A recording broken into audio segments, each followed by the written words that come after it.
Ew, no stupid intro. I'm just gonna get right into it. It's day 8 of March's Honest. So, for this one, I'm going to be reading a story I wrote. I already had to do this once, and then I had it deleted, which is super cool and fun.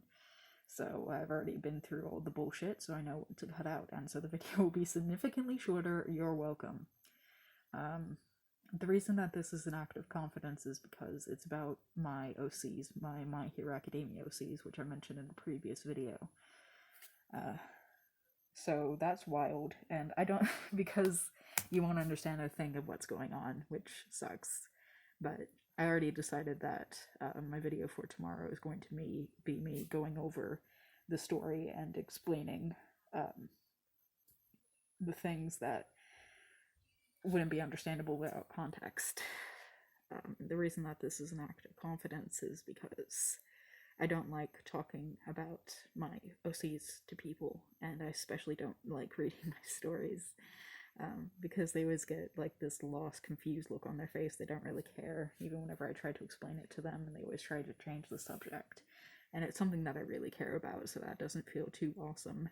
So that's why it's an act of confidence. Anyway, to the story. And like I said, you won't really understand any of it, but I will explain it tomorrow to anyone who cares. Okay. Oh, and because of my mask and the fact that I don't talk a lot, I have to take some really jarring breaths so that my lungs don't die. So I'm really sorry about that too. Basically, this entire video is just going to be impossible to watch. Okay. Kabe and Ready Set were sitting on the top of a high building, legs dangling off the edge. It was a comfort to find someone who appreciated heights as much as he did. He wouldn't be fatally injured by the fall thanks to his shock-impacting quirk. She wouldn't be fatally injured I'm already fucking this up. She wouldn't be fatally injured due to being made mostly of mochi. But the mood was a bit too somber for Kabe to enjoy the dizzying view. He was a real good guy. Much better than most of us, Ready-Set murmured. I don't believe that, Kabe countered. Ready-Set snorted, turning her masked face towards him, hand supporting her jaw where it rested on her swinging knee. Don't believe what? That he was good? That he was better than you? Didn't say he was. I know what you meant. She let that comment end the back and forth, gaze falling to the distant ground beyond the edge of the building. Kabe couldn't see the change, but knew she had looked away. He sighed, and was about to continue to argue for his point when she beat him to it. He was like my brother. Kabe gave her a gentle look, but not too patronizing. She could easily shove him off the 10-story building if he annoyed her the wrong way. Ugh, fuck, I can't read. I'm so sorry. It's because I've already done this once before. My brain is shut off. Kabe gave her a gentle look, but not too patronizing. She could easily shove him off the 10-story fall if he annoyed her in any way. This was a serious act of trust, just being with her in this situation. Yeah, he did trust her. Doubt he felt that about me, though. I spent all my life trying to piss him off just for the hell of it. That's what siblings do, though. Kabe couldn't help but smile a bit, mind drifting to Nabane and all the shit he's been pulling on her since she exited the womb. Not like this, she said, no mistaking the forlorn rasp in her voice. Kabe's smile dropped. I saw the hell he went through. I feel like I saw the worst of it, but I know shit happened I wasn't around for. I always tried to make out like I didn't care. Never asked him how he was doing or if I could help out. I just made myself a fucking bee drone in his skull. She shifted, facing toward the dimly lit night. Thinking back on it, it was a defense mechanism. You gotta be the toughest of the tough, or...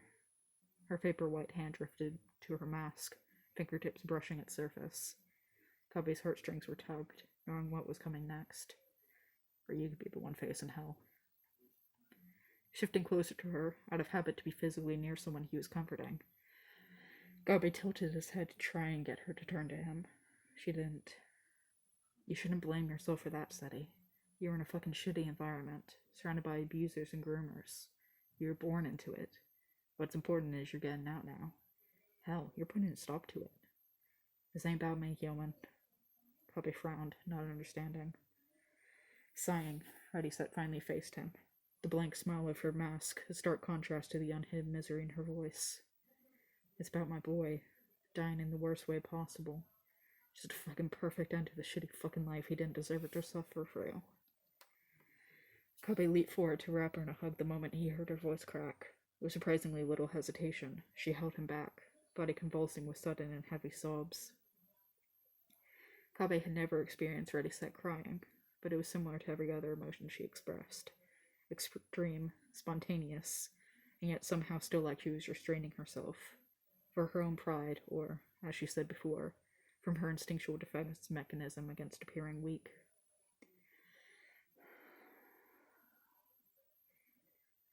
Kabe felt comforted knowing that she would let herself become this vulnerable in front of him, to talk about things she would doubtlessly had never said before, to cry so openly, to be so securely held by him, all in a location where he could easily severely injure her. He did the opposite, shuffling the both of them backwards while never loosening his grip on her, moving away from the edge as she became heavier in her despair. He rubbed her back, rocking her and humming softly, nuzzling his face gently into her hair and hoodie. Eventually, she began to calm down. Kabe remained holding her, until she not unkindly pushed him away, making a loud sniffing noise as she pushed her head down. Sorry. Excuse me.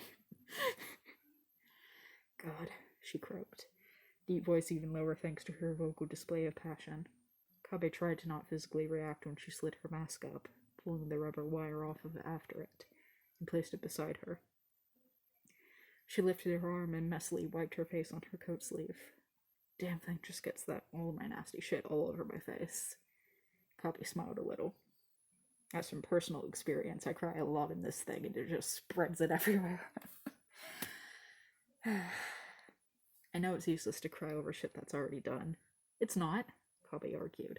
He was about to go on about how he was therapeutic and necessary for coping and mental well-being, when Rayset rolled her eyes and barreled on. So I'm going to focus my energy where it matters. I'm going to take down the clan, in the name of Okane. Her brow furrowed, expression alight with her strained passion. That kid was my family. Those murderers were never my family. She lifted her hand to face again, this time unobstructed by the mask, and ghosted over one of her many scars. When a woman does this to her own daughter, she ain't my family. None of them are. But, she continued, turning her steely gaze, full of distant resentment and undeniable hatred, towards Kabe, it immediately softened. It filled with affection, warmth beating out the chilliness that was present before, and Kabe had to catch his own breath. He never expected to be looked at like this by her. The way you were holding me, comforted me. Hell, kind of embarrassing since I'm about 8 years your senior, but I ain't exaggerating when I say I never had this happen to me before. Never had someone care like that before. She smiled, so sincere and tender that Kabe felt similar emotions bubbling in his chest. As far as I'm concerned, you're my family too. Kabe instantly burst into tears. Okay, you big baby. Rayset howled in laughter, not at all mocking like he used to be when she would laugh at him. She outstretched her arms, inviting Kabe in with that same smile that made his heart squeeze. That made his heart squeeze, rather. He willingly collapsed into her. So emotional, Rayset mused, stroking his choppy hair gently. Can't say I've ever cried like that. Kabe choked to laugh past his tears. He felt nothing but happiness in the moment, and the feeling was mutual. Okay, there's a second half to the story. Let me take a drink. I'm dying. I have suckled the water out of the bottle, and I am ready to go. Haku blinked blearily, trying futilely to get the blood dripping down from his head out of his eyes. He slowly looked up, chest spasming with shallow breaths as the looming figure came into focus. Ugh. Shame. Figured the rage-filled demon goat would put up a stronger fight. Haku found the energy to scowl. What's wrong, honey? Something on your mind? Okay, so I said I would explain this tomorrow, but this is actually kind of essential to know, because without context, it's just straight up what? It doesn't make sense. Sato, his quirk, their quirk. I fucked up. My own character's pronouns, that sucks of me. Their quirk is that they... Man, I'm so jarred now. Their quirk is that they can uh, make an illusion to make themselves look like the person who's observing them, their love interest, if they know 3 things about them. So that's what's happening here. He had to look away as his attacker transformed into Keegan. Are you thinking about them? Is that why you charged me like a wild animal? It made him sick. Even the voice sounded like them, but the words and tone were a far cry to the excitable shrieks he had, against his will, fallen so deeply in love with. Sato stepped closer, twisted smile on Keegan's face as they sneered down at their victim. I know it was you who killed them. Killed him. Not them. I keep on fucking up, wow. I know it was you who killed him, not them. You're the one who took away the only fucking person I ever cared about. Sato snarled, foot coming up and landing harshly on Haku's chest, making him heave and spit up some blood. Normally, Sato would absolutely admonish anyone who got their shoes dirty, but this didn't even cross their mind. Maybe, then, I won't kill you. Maybe. They smiled. I'll show you what it feels like to lose the person you love. Haku, despite fighting for consciousness, shot his eyes open and stared up at the imposter in heart-wrenching fear. Sato laughed, delighted. Oh, I have your attention now, do I? Isn't it so sad? You can't even protect the only person who's ever loved you. The person you used for your own horrible revenge story. They considered the gun in their hand, looking contemplative. Keegan would never use a gun, Haku thought hysterically. God damn, I'm just full of burps. When I'm done with them, they'll look so much worse than Okane did. They leaned down, yellow eyes that didn't belong to them alight in an evil joy that Keegan would never experience. And I'll make you watch. Before Haku could even choke out a frantic no, Sato was whipping his head. I even wrote it wrong. You know what? I'm just gonna be real. Right now, I'm gonna change Sato's pronouns to they, them, and he, him. Because I keep fucking up and so does everyone else. This is just how it be. Anyway. Just a little, man, you saw me editing my characters in real time. All because I'm an idiot. Anyway, damn. Sato was whipping his head around at the shrill shriek that approached them. Get the fuck off of him. Before they could react, Keegan was on them and shoving a blade right into their side. From Haku's eyes, the sight of one Keegan stabbing another switched, as Sato's visage flickered and vanished. They dropped the gun in shock, trying to turn around and overpower their assailant, but they were too taken by surprise to stop them from wrenching the knife out and shoving it in just below their ribcage, screaming in rage. Sato choked, eyes wide. No one hurts my Haku. Nobody! Keegan's voice cracked at their pitch and volume. Never before had Haku heard them this raw before, not even when they had rushed into Otto's room to find his corpse bleeding out on the floor. They had fallen onto their knees, screaming and sobbing, while Haku had just stared at the scene, completely frozen. Keegan was livid, without a doubt. They continued to scream as they pulled their knife out again. Haku, in his dreamlike state, inexplicably noticed that it was the one he had bought them from the thrift store on their first date, and reared it above their head, face twisting into an expression of pure murderous intent, and was bringing the blade down for their chest when all of a sudden, thunk.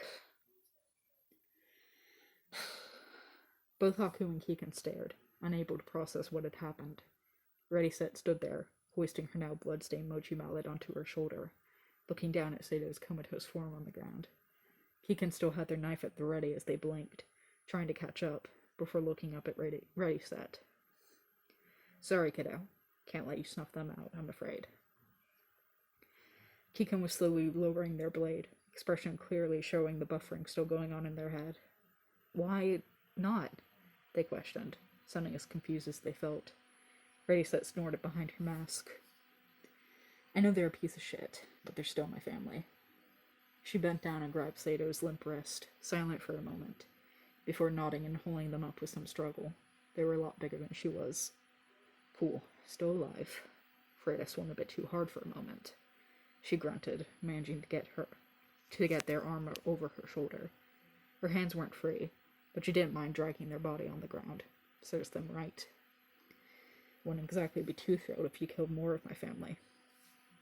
Keegan's knife dropped, eyes widening and almost instantly glistening with tears. I...